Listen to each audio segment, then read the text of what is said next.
नमस्कार, मी युवराज गायकवाड. आज आपणा सर्वांना भाषणाची सुरुवात कशी करावी याबद्दल मार्गदर्शन करणार आहे. तसं बघायला गेलं तर भाषणाची सुरुवात ही अनेक वेगवेगळ्या पद्धतीने करता येते. आपण महाराष्ट्रातील आहोत आणि महाराष्ट्रामध्ये जर आपण अशा पद्धतीने भाषणाची सुरुवात केली तर ती सुरुवात अतिशय जबरदस्त आणि आक्रमक आणि सर्वांना आवडणारी होईल एवढं मात्र निश्चित आहे. यासाठी आपल्याला काय करायचंय, तर आपली महाराष्ट्र भूमी ही साधू संतांची भूमी आहे, शूर वीरांची भूमी आहे, महामानवांची भूमी आहे. त्यामुळे सुरुवातीला जर आपण जे साधू संत आहेत, महापुरुष आहेत आणि जे महान व्यक्ती झालेले आहेत यांच्या नावाने जर आपण सुरुवात केली तर ती सुरुवात ही अतिशय सुंदर आणि दी बेस्ट झाल्याशिवाय राहणार नाही. मग यासाठी काय करायला पाहिजे आपण?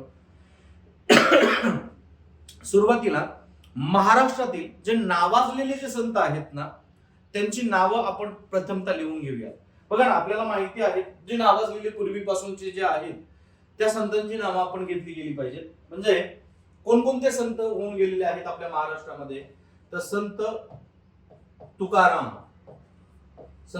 होऊन गेलेले आहेत. त्याचबरोबर संत ज्ञानेश्वर,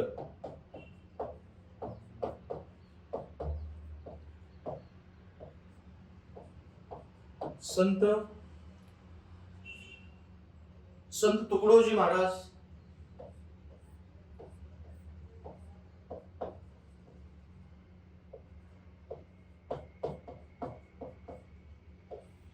संत गाडगे बाबा,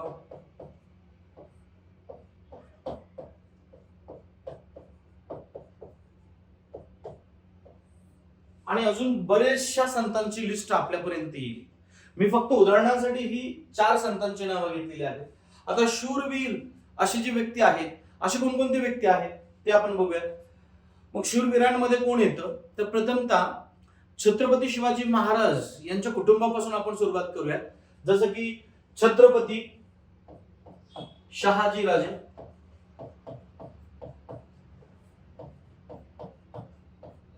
राजमाता जिजाऊ,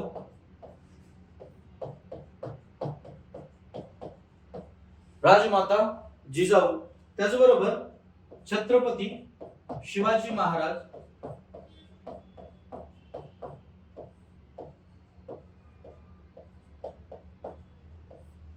छत्रपती संभाजी महाराज.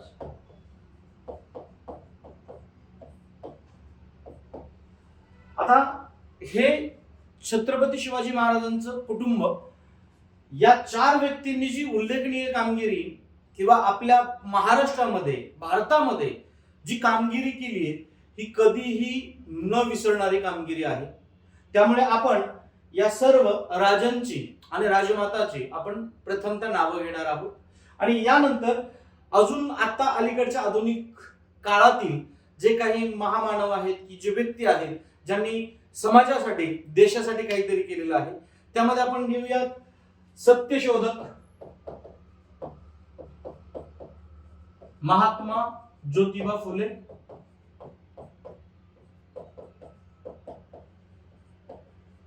सावित्रीबाई फुले,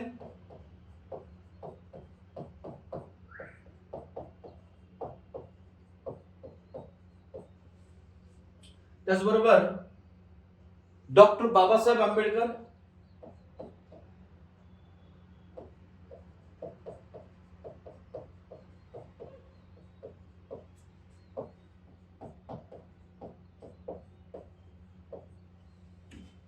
त्याचबरोबर शाहू महाराज,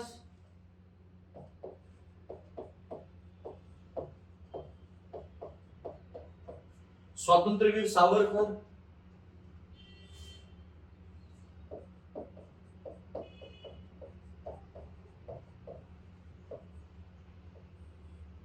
महात्मा गांधी,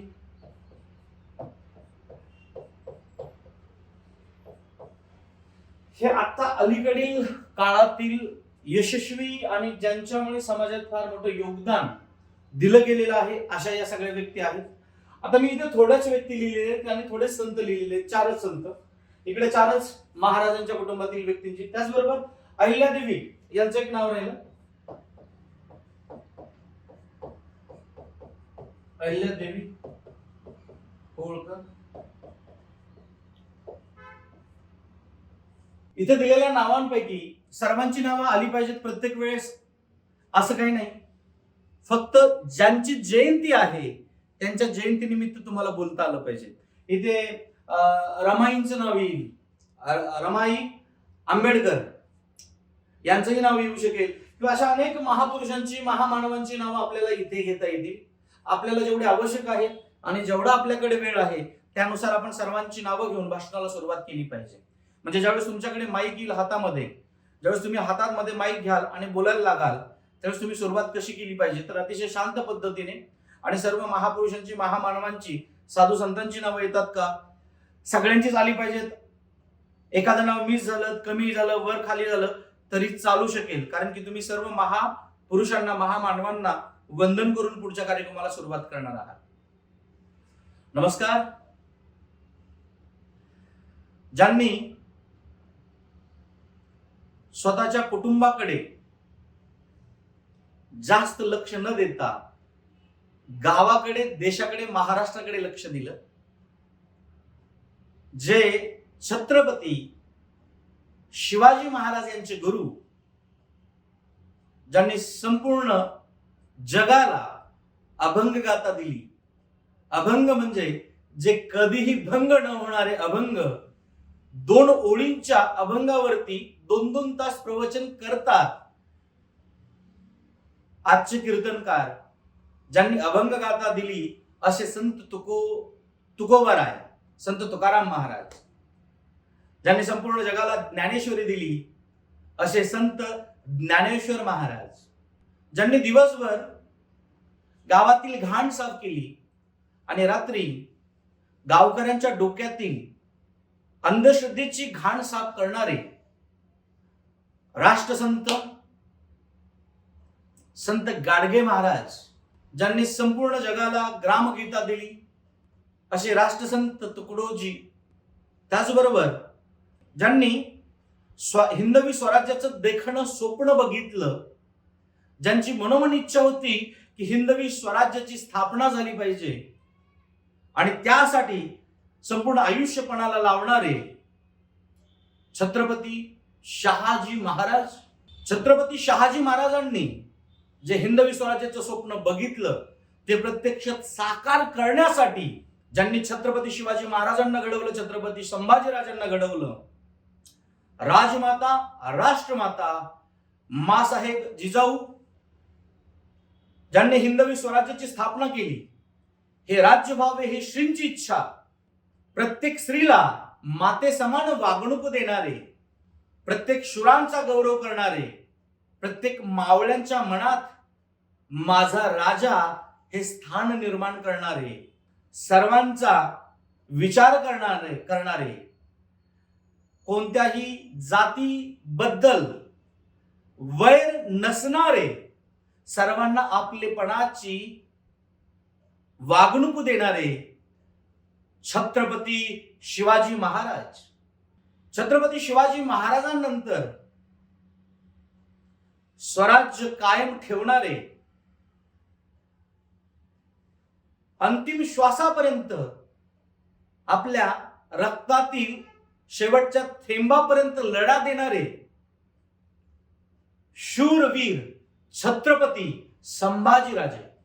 सर्व समाजाला समानतेची वागणूक देणारे, लोकशाही मूल्यांची जपणूक करणारे डॉक्टर बाबासाहेबांचे गुरु छत्रपती शाहू महाराज, ज्यांनी शिक्षणाची मुहूर्तमेढ रोवली, शेतकऱ्यांचे कैवारी म्हणून ज्यांची ओळख आहे, असे सत्यशोधक महात्मा ज्योतिबा फुले, ज्यांना क्रांतीसूर्यही म्हटलं जातं.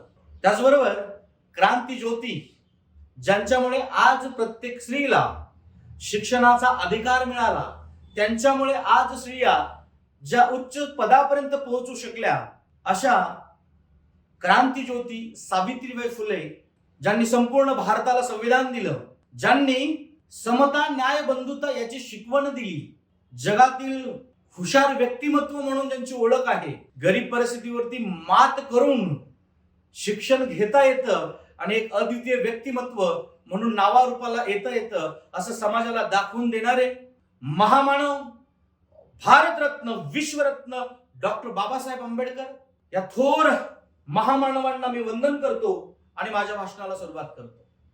व्यासपीठावर उपस्थित असलेले, मग आता इथून पुढे तुम्हाला त्यांची नावं घ्यायची आहेत. जर त्यांची नावं घ्यायची नसतील, आता यांची नावं घेतल्यानंतर सगळ्यांची नावं घेतली तर आपलं भाषण हे फार मोठं होऊ शकेल. म्हणून व्यासपीठावर उपस्थित असलेले सर्व मान्यवर, इथे उपस्थित असलेले सर्व मित्र मैत्रिणींनो, अशा पद्धतीने सुरुवात केली तरी चालेल. किंवा तुम्ही एक एक व्यक्तीचं, जसं वरचं पहिलं व्यक्तीचं नाव असेल, जो सर्वात मोठा असेल त्याचं पहिल्यांदा नाव, त्याच्यापेक्षा लहान दुसरं, नंतर त्याच्यापेक्षा लहान म्हणजे पदाने लहान असेल त्यांची नावं, जे तुमचे सहकारी असतील, जे संयोजक असतील, आयोजक असतील आणि उपस्थित सर्व.